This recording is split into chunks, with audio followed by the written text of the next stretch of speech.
All right, the top 10 third basemen in Major League Baseball for 2024. Of course, we have two honorable mentions before we get into the top 10. You want odds or evens? Your choice. I'll take the odds. Okay. All right. You want numero uno. I get it. The two honorable mentions are Ke'Bryan Hayes with the Pittsburgh Pirates and Max Muncy with the LA Dodgers. Let's start with Ke'Bryan Hayes, who is a perennial platinum glove candidate. Question was, can he hit? Can he hit? Can he hit? The answer the back half of last year was yes, he can. He tapped into something after the Mhm. All-Star break that I think gave everyone a taste that this guy can be a top 10 third baseman in baseball. The defense will always be elite, always. But the bat was the big question. Is this guy an offensive liability? Is he a seven hitter? No. He looks more like a five hitter, maybe even a two-hole guy for the Pittsburgh Pirates than a 220 sure out. Yeah. No, dude, Brian Hayes is good. And I think he's a guy that, like, it's been frustrating because we keep waiting and waiting and waiting. And he hits the ball so hard. 106 mile per hour, 90th percentile exit velocity. Like, that's plus raw power. But Yes. he's always been a guy that puts it on the ground too much. It's a little frustrating. He stopped doing that down the stretch. Last 50 games of the season, slash 300, 341, 536, 877 OPS. He's never been a guy that strikes out much. He's got a pretty good feel to hit. He's a little aggressive, but that's fine if you hit the ball hard in the way that he has. 10 home runs in those last 50 games. He had 27 extra base hits. Clearly something clicked there. And the biggest thing was the ground ball rate was 39% over that stretch. I think something clicked for him in terms of being able to create loft, hit the ball in the air consistently. And we saw what can be, when he does that. I think this is going to be, we keep saying it every year, and I will pick him every single year until he's 40 to like break out. But I really do think that this is going to be the year where he puts it together over the course of a whole season. And I think that's going to be huge for the Pirates. I'm a big fan of his regardless, because you know how much I love my third base defense. Yeah, and it is the most aesthetically pleasing third base defense to watch. He has taken the torch from Nolan, and he did it by winning an NL Gold Glove. It's the first time in his career that Nolan Arenado did not win the Gold Glove at third base in the National League. It Yep. goes to Key, and that legitimately felt like a passing of the baton. Like, hey, you're the gold standard now, and you can really appreciate that. The other guy is Max Muncy, who is not an elite defensive third baseman. This guy was generated to be an OPS monster, and he was absolutely a top 10 guy heading into 2022. The past 2 years, if you average out all of his numbers over 162, he's hitting 204, but he's got a 330 OBP. And per 162 over the last two seasons, he's still giving the Dodgers 34 homers and 104 driven in. He's doing what they need him to do. He's like the best power hitting six hole guy in baseball. Yeah. And Max Muncy will continue to do that. Will he do it as a DH? No, because Otani's there. Will he do it as a first baseman? No, because Freddie's there. Those are two places I'd feel more comfortable with Max Muncy. Having said that, he's just fine at third base. Yeah, I'd say he's not some gaping hole, massive, massive problem. He's fine enough. And when you hit 36 and you walk 15% of the time, like I'll pallet the rest. I still think he's going to have a little bit better of an offensive season this year. I think there was some bad batted ball luck. There was some slump stretches there that I think kind of dragged him down a bit. I don't think he's slowing down yet. I think he could still hit you 40 any given year. And the fact that that's not a top 10 third baseman is a testament to the position and how many good players there are at this spot. Yeah, let's jump into number 10. The 10th best third baseman in baseball heading into 2024 is Matt Chapman of the, I don't know. I don't know. We'll see. 31-year-old Matt Chapman still on the open market. What's he going to get? Is he going to get 150? Who's going to pay him 150? Is he going to sign a 2-year deal for 70? Maybe. I don't know. Matt Chapman last year played all the time. 580 plate appearances. Guy hit 240. The strikeouts have been a concern the last couple of years. But this guy has platinum gloves under his belt. And he had 17 homers. He started like gangbusters.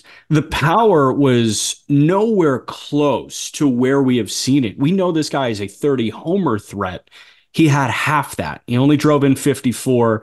Stolen bases, not a big part of his game, but he still produced a 110 WRC plus.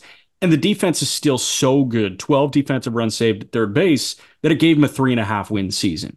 Yeah. I personally would pay him 100 mil over 4 years. I would. Is he going to get it? It's getting late. I don't know. You know what he hit over his last 50 games? Well under 200. One, not well under, but it wasn't good. 192, 296, 339. Yeah. What concerns me is the whiff rate. Over that stretch, in zone whiff rate of 27.5%. So just like flip that around. That's a zone contact rate of around 72%, right? Like that's a little tough. I am a little worried about how his offensive game is going to continue to age, but he does still hit the crap out of the ball. And you mentioned the defense still being really good, but if you give him 4 or 5 years, if the defense is slowing down in year 3 and 4, could be a liability there. So he's a tough case because we saw what he did in the front portion of the year. We know what he's done for so much of his career.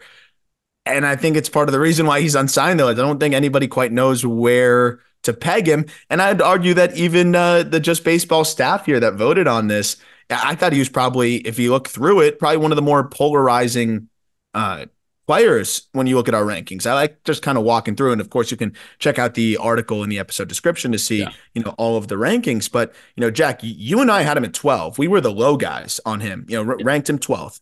Peter had him at 8. Cole, we had him at 11. Fink had him at 10. Leo Morgenstern had him at 6. I think he's, on the outside looking into the top 10. And I think you can make the case. I know the glove's amazing and all that good stuff. And he still did produce a better WAR than some of the other guys that we put in here. But going into next year, man, and personally, I'd rather have Ke'Bryan Hayes. Yeah, I think I would rather have Ke'Bryan. It's a democracy, and that's why it's the way it is. But Ke'Bryan does what Matt Chapman does better at this stage. And I think that I do believe in Ke'Bryan's bat more going into next year. Big part of that is the way that they both finished the season. We're not going to talk about 1 month here. We're talking about the second half of the season. Right. Totally opposite ends of the spectrum. And one guy's 27. Another guy's going to be 32.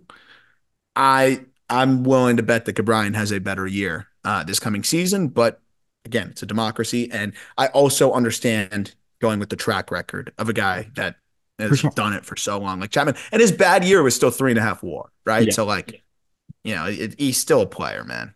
Speaking of democracy, I told Peter last week, I am so excited for his top 100 players. How amped are you for that episode? That's always so funny. It's just a let's rip it apart episode. That's always fun. Let's see who we left off. Like our conversation about 100, because it's always going to be Cal Quantrill. Our conversation about 100 is must listen every time. And I don't say that things that come out of my mouth are must listen at all, but that we just come with notes and just pepper Peter with questions. Kill him. Why'd you do this? Why'd watch him squirm? Yes. It's always fun. Honestly though, like a lot of the answers, he had a very valid explanation. Oh yeah. And every once in a while, we'd catch him. It's like you got him. Like for questioning on the stand in court, and you're like, "Ooh, I got him. Yeah, I got him." But yeah, it's always. Yeah, real quick. Last thing on Chapman, you're a GM. You're Jed Hoyer. All right, you got Christopher Morel in camp working at third base every day. You see him throw a couple balls to the screen beyond. So you watch him throw like a splinker. Or like you see him play Pepper to first. Exactly, or you see him play Pepper with the tarp in shallow right field. What are you comfortable giving Chapman? Like, hey, here's our offer to you. I think for me, it's 3 for 75. That was exactly the number I'll put escalators in it. That's fine. I'll escalate that shit to 85. Like, if he performs, no problem. But I think you need to have some protection there. I wouldn't go more than 3 years on him. And I think that's probably the problem because he feels like I've been one of the better third basemen in this game for a minute now, blah, blah, blah. But you also have been kind of for the last few years and you have some injuries. I mean, we're talking about hip surgery, stuff like that. I wouldn't go more than 3. Might be his agent. I didn't. Yeah. Is he a Boris guy too? Yeah, he is. Yeah. I'd incentivize it. Sure, but I ain't going more than 3 on that guy. No way. Got you. All right. Number 9. Josh Jung, Texas Rangers, checks in at number 9. And this is the thing too. If we're talking about Ke'Bryan Hayes being on the outside looking in, and then Josh Jung is on the inside already. Josh Jung is only a year younger than Brian Hayes, by the way. Like just to put things in perspective. But again, we're past it. I'm here to talk about Josh Jung. The guy hits, man. And if he wasn't hurt last year, I think the season looks even better. He still came back and, was able to do some good things and have a good overall season for the World Series winner. And I think there's just some added value to that, to be a rookie, and to be playing a key part in a World Series effort. I think is extremely impressive. And to deal with that thumb issue, come back, and yeah, he didn't quite hit as well after coming back from that issue. So I do think that was part of it. He still had a really good year overall. We're talking about a guy that, can hit for power, still makes a decent amount of contact, 266, 315, 467 slash line, 23 homers, 70 driven in. That's a 110 WRC plus and a 2.5 WAR. Again, if he doesn't get banged up, I think that WAR is probably closer to 3. Even those numbers are probably elevated as well. The one thing that I think is missing for him is the approach. He's aggressive because he hits the ball hard and he makes good contact, at least, decent. But, a guy like that, you want to see him walk a little bit more. What I will say, though, is the defense has gotten so much better. We saw him make some big plays in the postseason anecdotally, and then he graded out as an above average defender, 0 defensive run saved, but, it's pretty easy to accumulate negative there. And then 5 outs above average. The range has become really good for him. He's a good defender at third at this point, and I think he's only going to get better. I like Austin Riley, a guy that just continued to get better and better and better. I think the bat's going to come along too as he matures and gets more reps. And again, this is a second straight year where he's had some injuries, right? He came back from a shoulder last year that almost wiped out his entire season. Then he dealt with that fractured thumb this year. Those are 2 injuries that really hamper your ability to hit, and he still has produced. So I think it's only going to get better for him. So great write-up by Patrick Lyons here as well. And we've got that in the episode description. Yeah, so my only thing about Jung, and by the way, kind of how we spread the votes around, the reason he got the edge over a Matt Chapman is because the votes were more consistent. Yes. I had him at 9, Peter had him at 9, you had him at 10, and then we had 8, 11, 10. Leo at 11. Yeah, Leo at 11, because he had to shove Chapman up to 6. The thing that is concerning me about Jung, the one beige flag that is getting a little bit darker in hue each year, is there's always a thing. 2022 is the shoulder thing. 2023, there's a thumb thing. He's out for 3 weeks with a calf strain now. There's always a thing. And I worry about availability with the guy that always has a thing going on. The calf thing is a little, like, you could say shoulder fluky, thumb a little fluky, but now you got a calf situation now too. And I think he's had some little flare-ups in the past too. It's definitely something to start monitoring. I think that's very fair. And, a guy that's just brute force, hit for power, and has improved with his mobility at third, like, you don't want to see injuries back that up. So I think it's a very valid concern. Yeah. But having said that, this guy was with the Rangers spending the way they do, having this guy for $750,000 for the next 2 years is so important. And he's like the best pre-arb guy we got going right now. I agree. And the other big part of it is, this was a Rangers team that we were kind of wondering, what do they do? Right. I remember, like, it's hard to remember because they got so far away from that. We talked about how there were like 3 different teams in 1 year. Like, oh, go all in. Oh no, maybe they should just pull the reins back a little bit. Oh, they're pushing the chips forward. I guess they're going. I don't know if they're being as aggressive around the deadline if it weren't for Josh Jung and what he did in the first half. Right. He passed the baton to other guys who stepped up in the second half, and, they made some additions and helped push that team forward. But he had 280 with 19 home runs in the first half. Right. He was one of the better, not only just young players in the game and rookies in the game, he was one of the better third basemen in the game up at the All-Star break. And then, as Patrick Lyons mentions in the piece, mashed in the playoffs, 308, 329, 538. So maybe it just took some time to, kind of get his feet back under him, really his hand. So, I'm interested to see what it all looks like, but he was a big part of that World Series effort. If you think about the narrative and just kind of keeping them afloat in what was a very rocky first half. Yeah, Josh Jung is 26 years and 8 days old. He was born February 12th, 1998.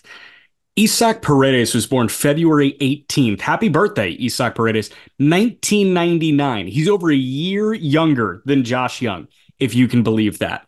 And oh, by the way, Isaac Paredes is our eighth best third baseman in baseball heading into 2024. You know, I love this guy. I called him the most underrated hitter in baseball at the midway point last year. Full side power. The EVs are not always crazy.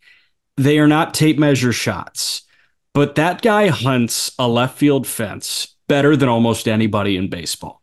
And this guy in his age 24 season last year, in his last year of pre-arb, last year of league minimum, because he is a Super 2 guy, he had a 250 clip, but a 488 slug, 31 homers, 98 driven in, a 4.3 win season because he's a good defender. 2 defensive runs saved. He held serve in the outs above average department at 0. I had him at 8. You had him at 8. Fink had him at 7.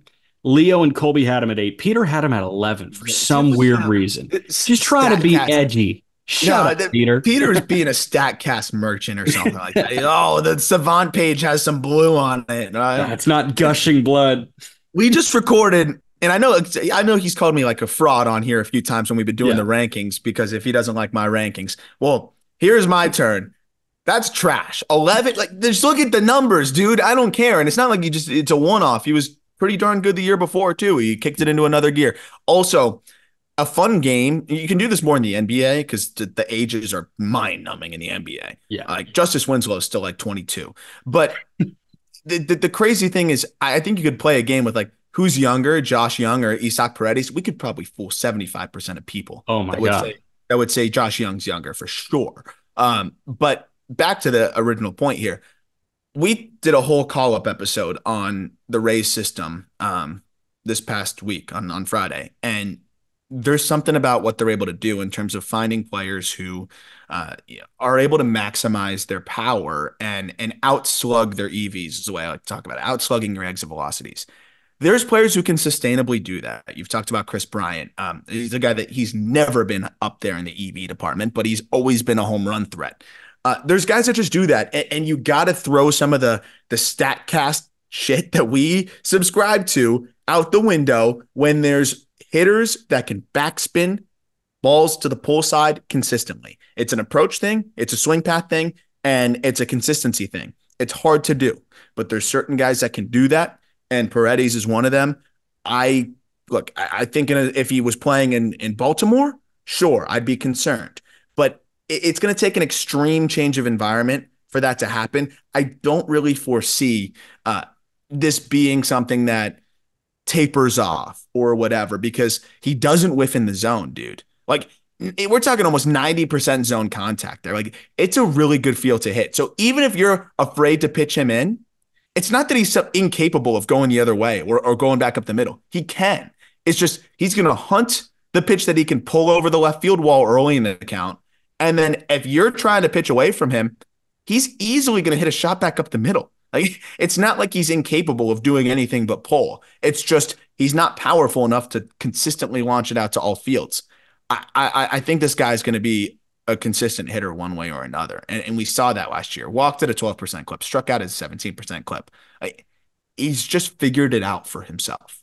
The borderline good defense is the big separator for me, because this guy, we got to see him in person at the World Baseball Classic, and just watching him on TV, you get the idea that he's big. He's a massive dude. The torso's huge, and there's a whole bunch of weight that he gets moving in his swing. He holds that lead leg up for a while, and he just explodes and turns, and there's so much momentum there. And with that much mass, I mean, we talk about it with Walker, right? Mass times acceleration, like all that shit. That is him in one spot in the batter's box. And it's a very aesthetically pleasing thing to watch. And it's a lot like Austin Riley. And we'll talk about Riley, obviously, much later on in this list. But big guy figured out how to be a good defender. I latch on to those guys. 100%. Number 7. Number 7 is a player who, I mean, like, we're hoping that it can all come together, and we've seen flashes of what it can be, and that's enough to get him at number 7. It's Royce Lewis.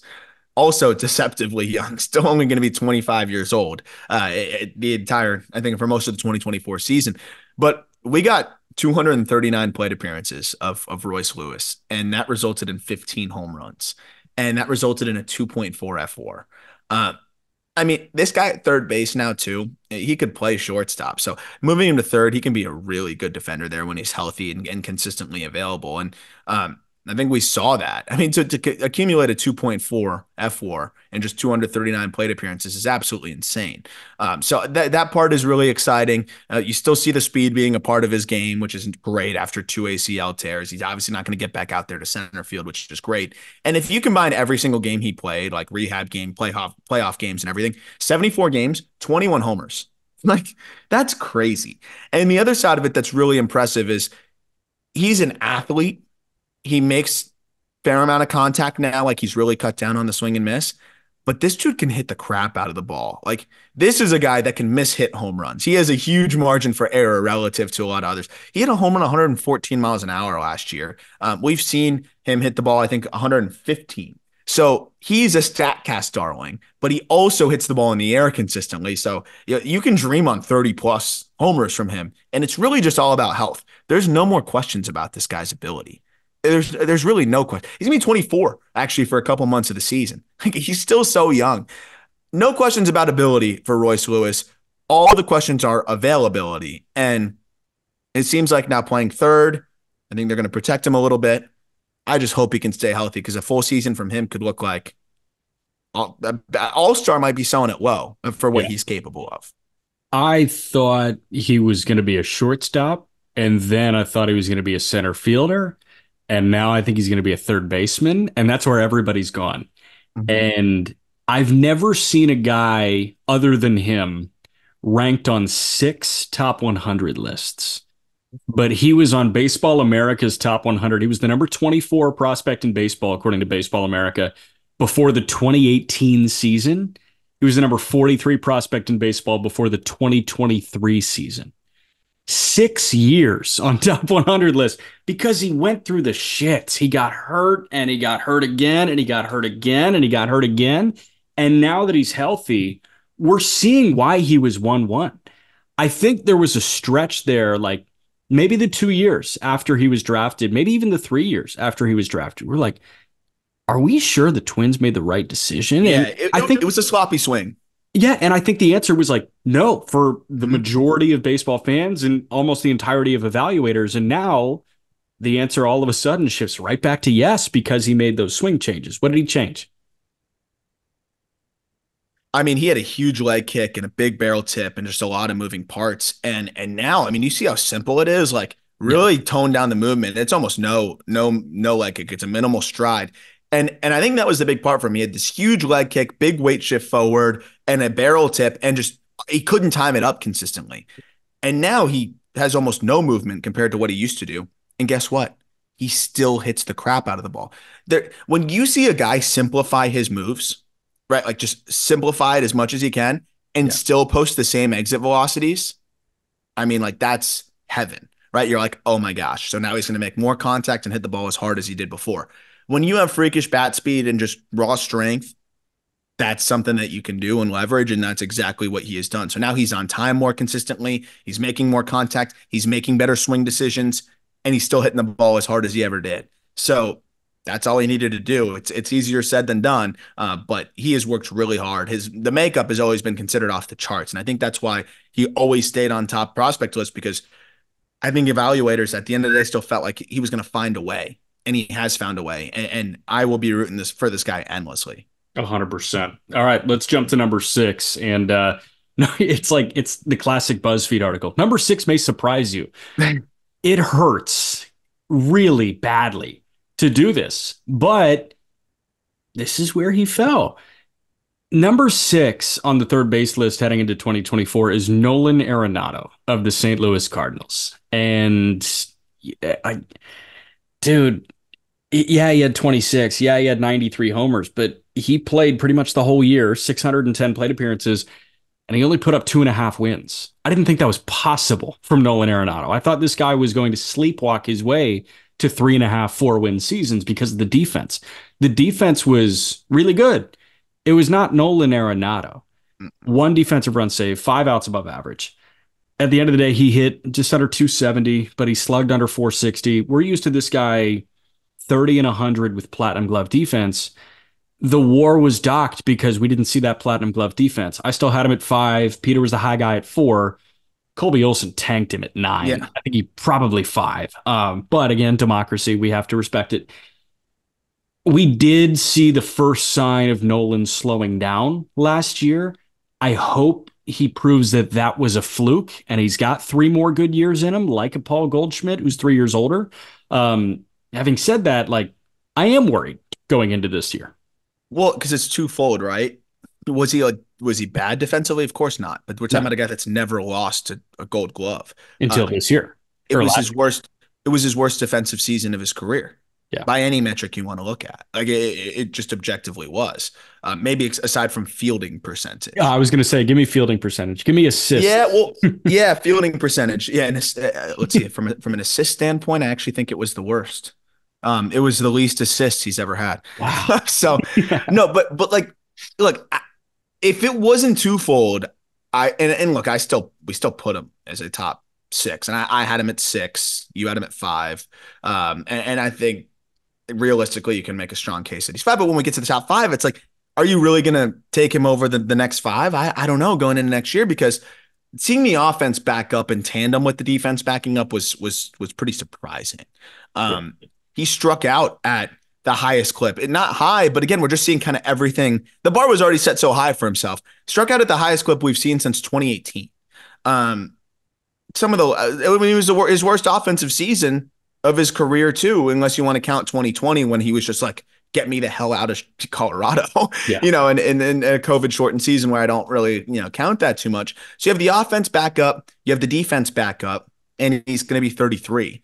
I think he could bounce back and be fine. Maybe he was playing through some ailments or whatever it may be. And, we're a year removed from a 150 WRC plus and a 7-2 F-War season. Yeah. So I don't think he's cooked at all. Like I think he can bounce back and be somewhere closer to that.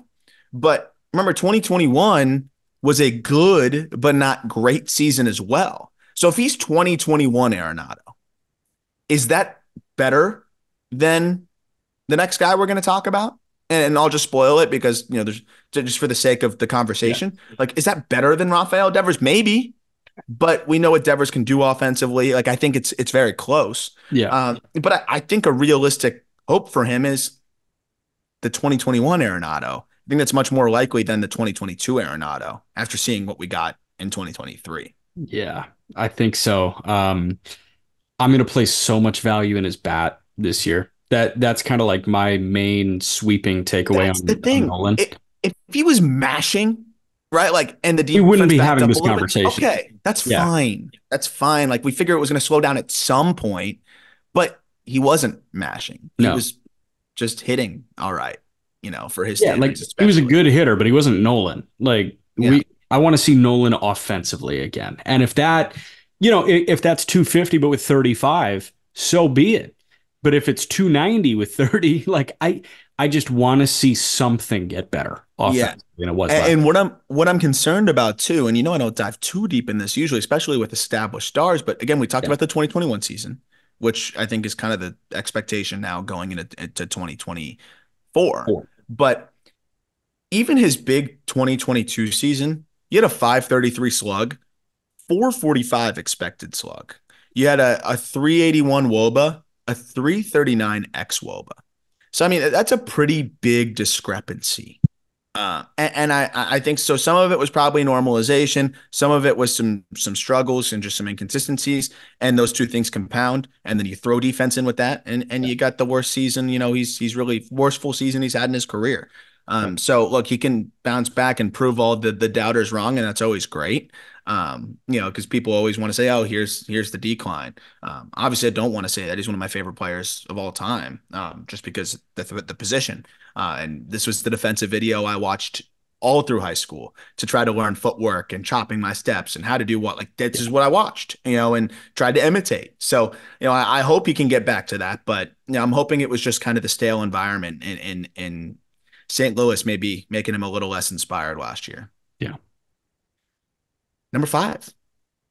Rafael Devers. We did, we kind of teased it already, but number 5, the number 5 third baseman in Major League Baseball is Rafael Devers. And He's another tough guy to rank because like, the Red Sox paid him and for good reason. The guy can swing it, dude. He had 271, 351, 500, 33 pumps to 124 WRC plus, 3.1 F4.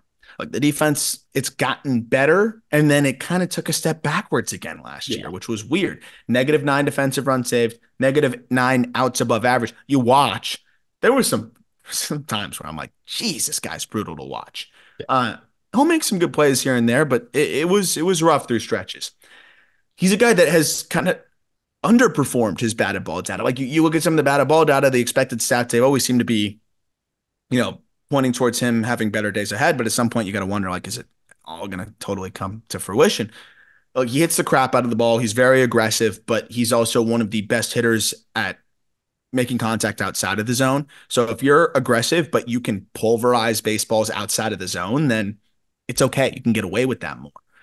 And you look across the board here. All of us had him pretty much 6'5", 5, 6, 4, and then Colby had him at 3, and that was after we shamed him into having him at 3. I think He had him at 2. He had him at 2, which is that was a borderline fireable offense. But look, he's a really good player. I threw him in at 5 just because of where Arenado is at. And I think, Devers at 27 years old this season could hit you 35, could hit you maybe 40. And I think the defense is kind of just one of those like every other year things with him. Like, it's just I think it's almost a level of buy-in at some points. But he's a tough player to peg for me, man, because I do value defense. But at the end of the day, third base, it's an offensive position. And he has the potential to give you some of the best offense at the position. And he just kills the ball. That's my big thing with Devers. It's like nobody kills it like Rafi Devers does. And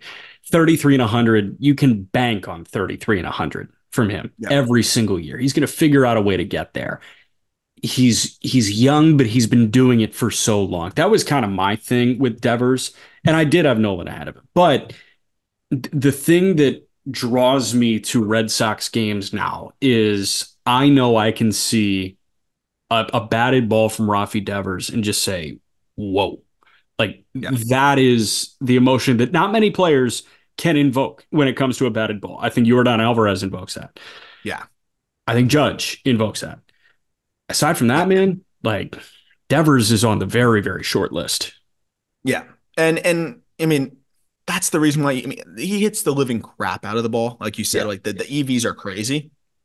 And I'm just kind of waiting for that year where it gets all like comes together again too, where maybe he cuts down on the chase just a little bit. No, but the chase is fun. Like because he kills the ball that's eye high. The chase is enjoyable. It can hit it anywhere. And he got better as the year went on for the most part. And again, if the defense can just be a little bit better, you'll see the WAR output be much better as well. So I'm expecting this year to only be better for him in 2024. Yeah. Number 4 is Christopher Morel of the Chicago Cubs.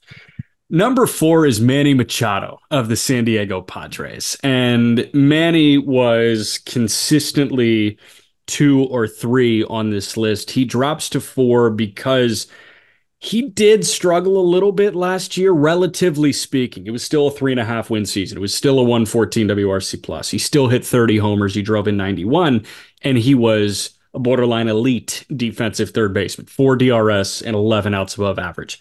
I had him at 3. You had him at 4. The only outlier was Leo, who had him at 7. He's 31 years old, man. He's like, there's plenty of tread left on those tires with Manny Machado. And he was, I thought that he had an MVP case in 2022. It went to Goldie, deservedly so. It went to Goldie, but that guy was the clear runner-up for the National League MVP. Last year, I think we saw a Padres team that really disappointed, and maybe Manny lost some buy-in. Like that is clearly a thing with Manny Machado. And I wonder what his year is going to look like and how reliant on the Padres team success that will be. If the Padres win 90 games, I think Machado's an MVP candidate. If they win 79, 75, is he an all-star? I don't know. Well, and the thing too is he did play injured a lot of the year, Yeah. but by the end of the year, by September, he couldn't even play defense anymore because it was a right elbow extensor tendon repair surgery that he ended up having this offseason. I mean, I have to imagine that impacted the bat a little bit too. And he struggled more with fastballs than we've really ever seen him struggle at certain points. So like I thought that was kind of fascinating. He still had the year that he had, which was an above average offensive season, and still was an above average defender while playing through an arm issue. Was pretty remarkable. So, and this is a guy that's had an absolute cannon for an arm for so long. So there's probably just some wear and tear on the arm. But like you mentioned, he's still very young, relatively speaking, like 31 years old. He's got plenty left. And really nothing else looked like it was slowing down before the arm was a problem. And the range was great. He was still making all the throws. He's still hitting the crap out of the ball. I do think that injury impacted both the offensive and defensive side of things a little bit. And he still gave you, 3.5 wins while not playing defense at the last, month as well. yeah. So he almost backed into a 4-win season while being hurt and missing time defensively. I think he's going to bounce back in a big way this year, and I think it's going to be part of the reason why I'm actually buying into the Padres this year too. There we go. So you think that this guy is going to bunny hop number 3 as of right now? Because I was thinking just going into the year, based on track record, based on I think just sheer ability, Machado's number 3. But number 3 on the list now had such a great year in 2023, and Machado faltered just enough for him to hop him. I do think going into 2025, we're talking about Manny as the third best third baseman in baseball. I agree, but it brings us into number 3, which is Alex Bregman of the Houston Astros, who it's just back-to-back really consistently solid seasons now and we obviously have seen him have back-to-back 8-win seasons, which is insane, 18 and 19. And then you have the 2020 shortened season where he was great. 2021 was a little bit of a disappointment from him. And again, disappointment relatively speaking. He was hurt too, and I think that's important to note. And then he's healthy again, and he's been great back-to-back years. He's really turned into a quality defender at the position, and he's just a consistent bat. Nothing's going to jump off the page. I don't think he's going to hit you 40 like he did in 2019, but 23 homers in 2022, and then this past year, 25 homers, slashes 262, 363, 441. He walked more than he struck out, and that's always going to be a unique value that you just don't get much at all in this game. 4.3 F4. But I would bet on Machado having a better year because of, especially from an F4 perspective, because of what he can do defensively and then the power that he brings to the table. But that said, Bregman's another guy that knows how to leverage the Crawford boxes, makes a ton of contact, doesn't chase, walks a ton, and you just feel so safe that you can pretty much pencil him in. If you know he's playing 150 games, which aside from 2021. That's a big thing too. You've had consistency, 155 games, 157 games, 156. Then he had the 2022 season, hurt in 2021, 155 games and 161 last year. Like, you're getting that pretty much. And as long as he's healthy, you feel damn confident he's giving you at least a 4-win season, probably better than that. So opening day is March 28th. I think it's March 28th. He turns 30 on March 30th. So the third day of the season is Alex Bregman's 30th birthday. He signed a 5-year, $100 million extension that takes him through 2024. This guy's going to get 2 9-figure deals in his career. He's going to hit the open market, it seems, because I don't know, like they extended Altuve. They haven't done it with Bregman yet. If he does what we think he can do this year, 100 is chump change for this guy. I think he's 150. At 30 years old. If Matt Chapman's looking at 100, Alex Bregman should be looking at 200 when he hits the market as a 30-year-old. Yeah, probably. And Bregman will probably get it. I also think his game's going to age fine. Yeah, because he walks. Right. It might not be the same power, but you're going to get a guy that's going to hit for average. He's going to walk and still probably give you 2-3-1 seasons to the back and run a 12% K rate. Yeah. Like, damn. Been there, done that in the postseason. That's a guy I wouldn't be worried paying, longer term deal. He's gonna get paid for sure. 100%. I would give number 2 $1 billion, and I wouldn't blink twice. And you and I are the only ones that get it because we were the 2 people that had him as the best third baseman in baseball coming into this year. Understandably so. Peter, Fink, Leo, and Colby didn't. But our second best third baseman in baseball heading into 2024 is Austin Riley of the Atlanta Braves. And I'll rattle off the offensive numbers just so you have them. but I'm then going to tell you why I think he's the best third baseman in baseball heading into this year. This guy played all the time, 715 plate appearances, a 281, 345, 516 slash line, 37 pumps, nearly 100 driven in, a 127 WRC plus, and he put up a 5.2 win season by defending at the best level in his career. Nine Yep. defensive runs saved at third base. This guy has done everything we've asked Rafi Devers to do. We've asked them Yeah. to do it simultaneously. It's like if only Austin Riley and Rafi Devers were better at defense. One of them's hit or miss. The other's got better and better and better to the point where Austin Riley is a top 10 defender at the third base position. He is becoming the perfect third baseman, I Yep. think. I don't Yep. need stolen bases for my third baseman. Granted, number one gives them to you. But, dude, if my third baseman is a threat to hit 40, drive in 120, and defend at a very high level, I'll blank check that dude. He's prototypical at this point. Like you in terms of just what you want. Like he's exactly like the desired, just like if you could carve out the profile. He's number one, Jose Ramirez, spoil that. Like that's not a prototypical third baseman. That is a rare breed of a third Right. baseman. Riley's the power. Like, yes, it's never going to be hit tool off the charts, but the field hit's pretty good. You pallet a little bit of whiff, but it's not egregious, and he's continued to improve in that regard. 24% K rate. I think the only thing that's slightly missing from him is like walking at a little bit higher of a clip. And I think that's something that'll continue to come as he, gets more seasons under his belt and gets pitched to probably a little bit less. But Yeah. a 281, 345, 516 slash line silly. And I think the other side of it is we've seen stretches where he's one of the best hitters in the entire sport. And then, we had 2022 where it was like for a whole half, he was just on a different planet. And then we had some stretches. He was more consistent in 23, but we had some stretches again where he just looked like he was unstoppable. Riley homered again.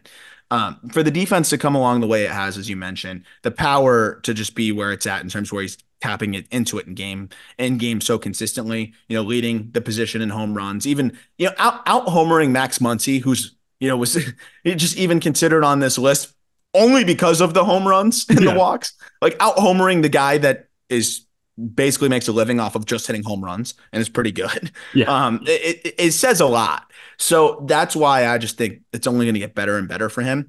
The one thing I will say is if you switched Austin Riley and Jose Ramirez's situations, I think Jose Ramirez would clearly be the best in the sport. He'd be. Because, Yeah.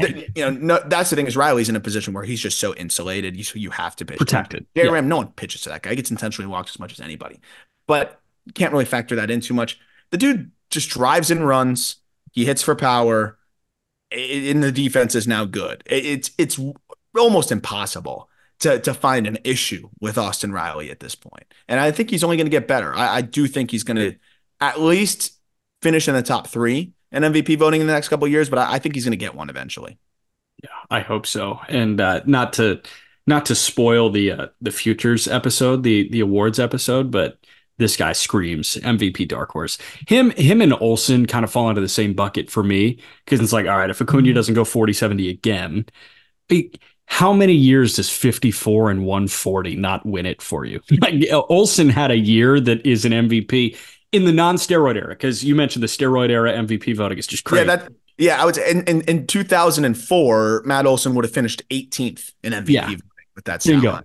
But like Olsen, 54 and 139 should have you in contention for an MVP. I do think Riley's offensive numbers alone could have him in contention and playing a more premium position. Like we've got that kind of thing. So and playing it well, which is really well, pretty crazy. So that leads us into number one. And number one is Jose Ramirez of the Cleveland Guardians, who, whether you want to break down the numbers or whatever it may be, there's one thing that I think is undeniable, which is that Jose Ramirez is the most talented third baseman in the sport. And I think that's the clear-cut thing. And you can define talent in several ways, but I think any way that you define talent, Jose Ramirez would still be the guy that leads the pack, right? Because you have a guy that hits the ball hard. You have a guy that walked as much as he struck out. You have a guy that will steal bags. He stole 28. You have a guy that is a switch hitter, and is a good defender. It's not great, but it's good. 282, 356, 475 slash line. And I promise you, if he was in a lineup with a little bit more protection, he would be even better. It would be even crazier. I think you'd see more home runs. But the fact that he's able to navigate that, walk at a 10.6% clip, strike out only at a 10.6% clip, and just do all the things that he does. He can impact the game in so many ways. Hits the ball hard, can motor. I mean, talk about not being able to poke a hole in somebody's game. There's nothing wrong with J Ram's game. And that's why he has had 3 consecutive seasons of at least 5 WAR. And actually last year was a down year for him compared to the other 2 years that we've had recently. 6.6 WAR in 21, 6.4 WAR in 22, 5.1 WAR last year. So a real rough one for Jose Ramirez last season. Here's the thing about J-Ram that I think flies under the radar big time because you take his presence in that Guardians lineup for granted because if his presence wasn't there, they would be one of the worst teams in baseball. Like regardless of starting pitching prowess, they would be bad because he is the run producer for them. Games played 2016 is age 23 season, 152, then 152, then 157. Hurt a little bit, limited to 129 in 2019. 58 of 60 in 2020, 152, 157, 156 all the time. I loved this line from Patrick Lyons. Again, great write up at justbaseball.com. His opening line when it comes to J-Ram, top 10 in AL MVP voting the last 4 years and 6 of the last 7. 5 selections of the All-Star game, 4 Silver Slugger awards, 1 infamous TKO. And it was a TKO. Good job. It wasn't a KO. It was a TKO. He is the best thing Cleveland has outside of LeBron. He is a godsend to that franchise because I have no idea where they would be at if they didn't have his power presence in the lineup every single day. 47 F-WAR. 47 already. He's tracking like a Hall of Famer.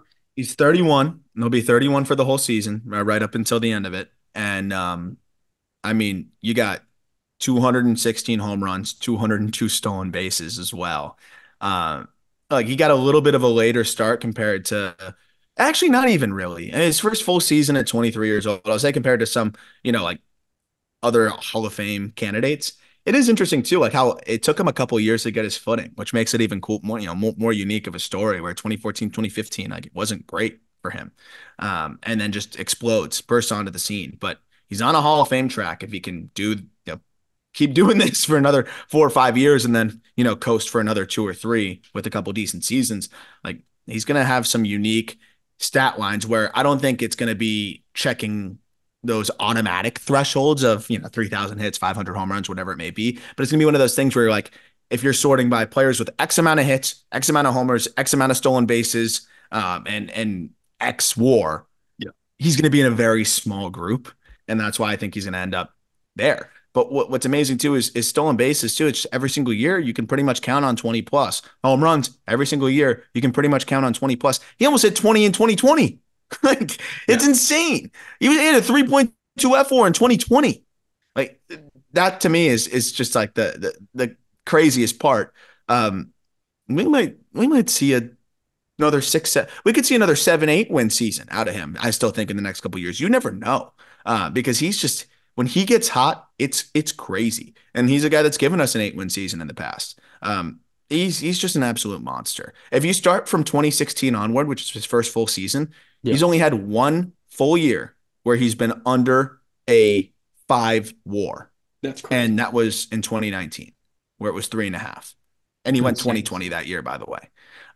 So he's a special, special talent. Speed, power, switch hitter, field a hit, approach, defense. Seems like a great dude. Good right hook. He's the perfect ball player, man. It's just another one of those creative. He doesn't look like it, but it's another one of those creative player types. Probable or possible that he is a member of the 300-300 club. 300 homers, 300 stolen bases. Probable. I'd say probable. How many guys do you think are in the 300-300 club in baseball history? Mantle. No. His knees got too jacked up. And I'm going to say 5. 8. Ooh, Barry Bonds, Willie Mays, Andre Dawson, Bobby Bonds, Reggie Sanders, Steve Finley, Alex Rodriguez, Carlos Beltran. pretty good group. But two of those guys aren't Hall of Famers. Well, aside from A-Rod, don't count that.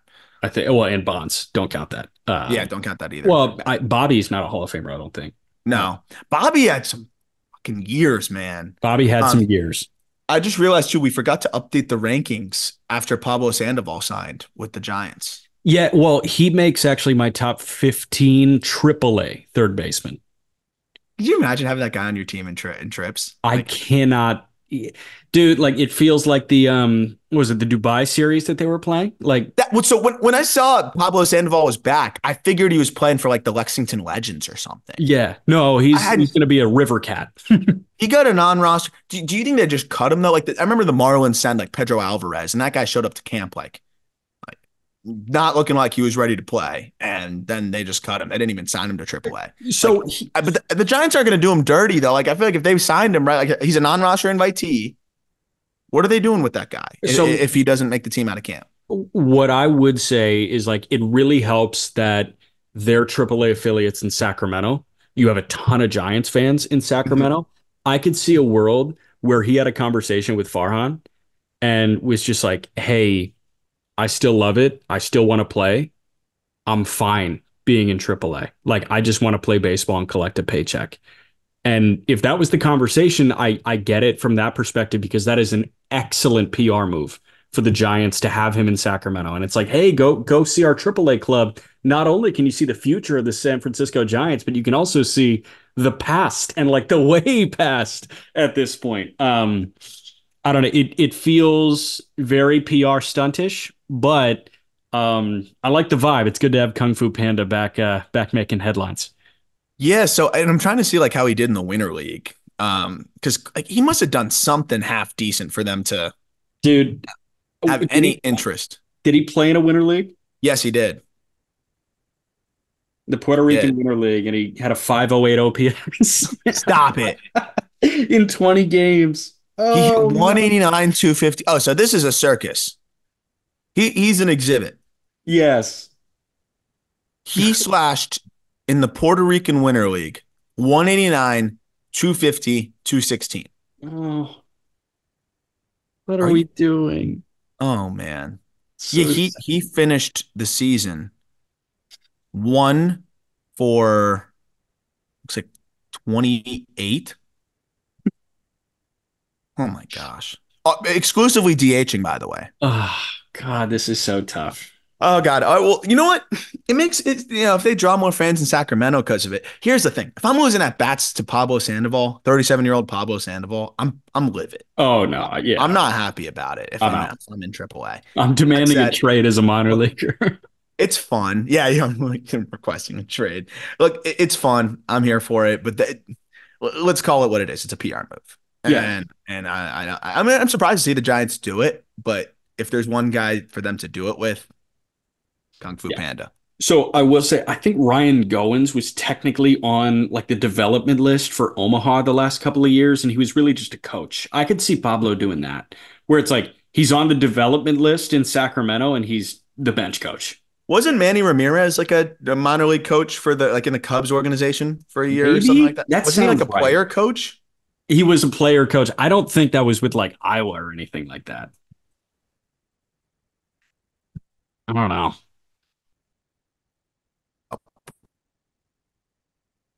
Swore maybe it was in a different league that he did that.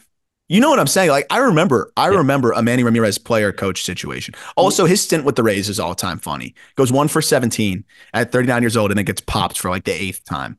And that was that. Okay, yeah, no, it was 2014. He was in AAA with Chicago. And I think he played 24. He wasn't a player manager. He was like a coach player, like not like the manager, but one of the coaches, if I'm not mistaken. Yeah.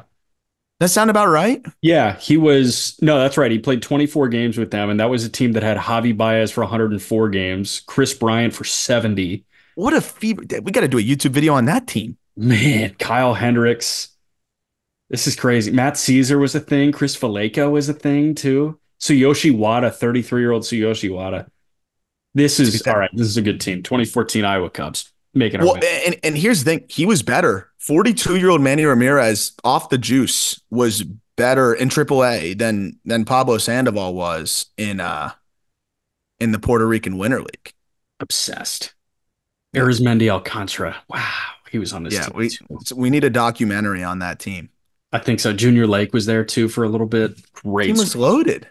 Team was loaded. All right. NBA All Star is now in the rear view. If you are a hoop head, go check out the Just Basketball show. Chris Manning and Brendan Clean are doing a great job over there for us, and it's the expansion into the Just Sports family, Yes. which is very exciting. Um, yeah, get your merch. I know we're shipping out a lot of merch. And go listen to the call up. We're fucking killing on the call up as the two people that like are talking into microphones on the call up. The call up is awesome. It's Go fun, do man. that. And Elijah Yeah. Evans is doing a great job kind of So spearheading that social growth. so even if you're not a huge prospect head, we're doing all 30 farm systems. We're halfway through the league at this point where every time we put out, team top prospect rankings that, we put all those detailed write-ups together on each of those guys and give you everything you need to know. We do an episode breaking that all down. So yeah, at least check out the episode of your favorite team. I promise you'll be primed on your entire farm system. That's our goal. And that's, where I love to cook. So yeah, check out the call up. Some really fun player interviews on there recently too. Matt Canarino, the Twins, like that's a guy that I think is going to actually have a big league impact this year. Really cool perspective there. But yeah, it's a great way to, if you're a dynasty fantasy person too, we'll get you right. But also on the basketball side, Brendan and Chris have kept me up to date with everything on that show. We're really pumped to have them aboard. So definitely go check out the Just Basketball show and let us know what you think there. But yeah, that's all I got. I'm excited to watch Pablo Sandoval. I am happy with some of like the funny like circus type of Yes. things in the minor leagues from time to time. Just keeps you on your toes. It's always fun to see. I'm sure he'll pinch hit here and there. Yeah. But yeah, it'll be fun. Talk about defensive buy-in. Yeah, that guy was a third baseman at one point. Really. He really was. All right. Yeah. I think it's gonna be all three of us for the mailbag, but then Peter and I doing I think corner outfield on Friday. It'll be a good week on the Just Baseball show. Talk to you guys Wednesday.